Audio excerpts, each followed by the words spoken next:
উচ্ছেদনৰ নামত যি বৰ্বৰ গুলাগুলি কৰিলে তাক আমি মুছলিম ছাত্ৰসকলে তীব্ৰ ভাষাৰে বলিয়ান দিছো। আজি পাইকানত অসম আৰক্ষীৰ দ্বাৰা যি বৰ্বৰ আক্ৰমণ হ'ল সৰ্বসাধাৰণ ৰাইজৰ ওপৰত তাক আমি বলিয়ান দিছো।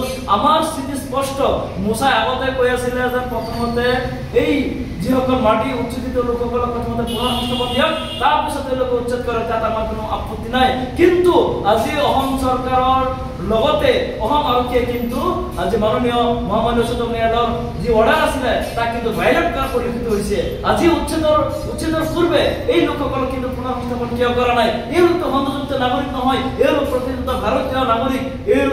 এওঁলোকৰ পূৰ্বপুৰুষ 3টা পুৰুষ ইয়াতে থাকি নিজৰ জীৱন নিৰ্বাহ কৰি আছে। আজি এই মানুহখিনি প্ৰকৃততে কোন অসম চৰকাৰে কেতিয়াবা তদন্ত লৈছে নে?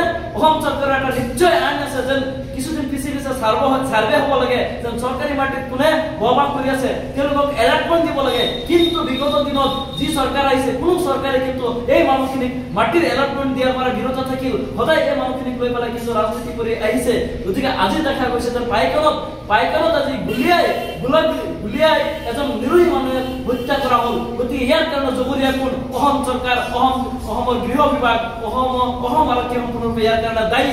গতিকে সেইজন এছপি অতি শীঘ্ৰে নিলম্বন কৰিব লাগে বুলি আমি দাবী উত্থাপন কৰিছো।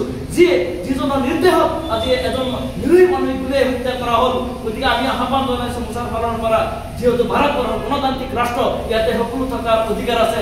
আমি অন্ন বস্ত্ৰৰ সুৰক্ষাৰ স্বাৰ্থত আমি কথা কৈছো, যিহেতু ভাৰতীয় সংবিধানে অন্ন বস্ত্ৰৰ কথা কৈছে। গতিকে এই মানুহখিনি আজিলৈকে কিয় মাটিৰ পাট্টা দিয়া হোৱা নাই? এই মানুহখিনিতো বাংলাদেশী নহয়, সংযুক্ত নাগৰিক নহয়। এই মানুহখিনি যদি সঁচাইকে সংযুক্ত নাগৰিক হ'লেহেঁতেন আপোনালোকে কিয় তেওঁলোকক ক্ষতিপূৰণ দিছে? ক্ষতিপূৰণ দিয়াৰ চেষ্টা কৰিছে যে 50,000 টকা 1 কটা মাটি দিয়াৰ কাৰণে আপোনালোকে বেনাৰ আনি দিছে।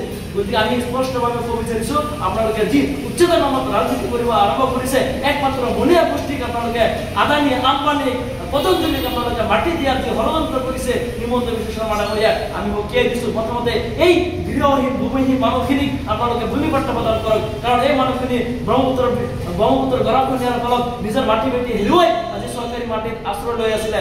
আপোনালোকৰ নৈতিক দায়িত্ব আছিল প্ৰথমতে চাৰ্ভে কৰি এই মানুহখিনিক পুনৰ সংস্থাপন কৰা। গতিকে সেইখিনি নকৰি আজি ফৰেষ্ট এৰিয়াটো যদি মানুহ থাকে নিশ্চয় ফৰেষ্ট এক্ট এটা আছে যে আপোনালোকৰ নিশ্চয় চৰকাৰী এটা আইন আছে যি আইনৰ জৰিয়তে চাৰ্ভে কৰি মানুহখিনিক আপোনালোকে ভূমি পট্টা দিব পাৰিলেহেঁতেন। গতিকে সদায় কিন্তু একাংশ ৰাজনৈতিক নেতাসকলে মুছলমানক ভোট বেংকৰ ৰাজনীতি হিচাপে ব্যৱহাৰ কৰিছে। সেই পালি নেতাসকল আজি ক'ত? যিসকলে সদায় নিজকে সংখ্যালঘু বিৰোধী মন্ত্ৰী বুলি কৈ ফুৰিছিলে, আজি সেই মন্ত্ৰীসকলে নিজৰ জাতিৰ সমস্যা কিয় সমাধান কৰিব পৰা নাই? গতিকে আমি মুছলমানৰ নিৰাপত্তাৰ স্বাৰ্থত পুনৰবাৰ কৈছো যে নিৰাপত্তাৰ স্বাৰ্থত এই মানুহখিনিক আপোনালোকে পুনৰ সংস্থাপনৰ ব্যৱস্থা কৰক।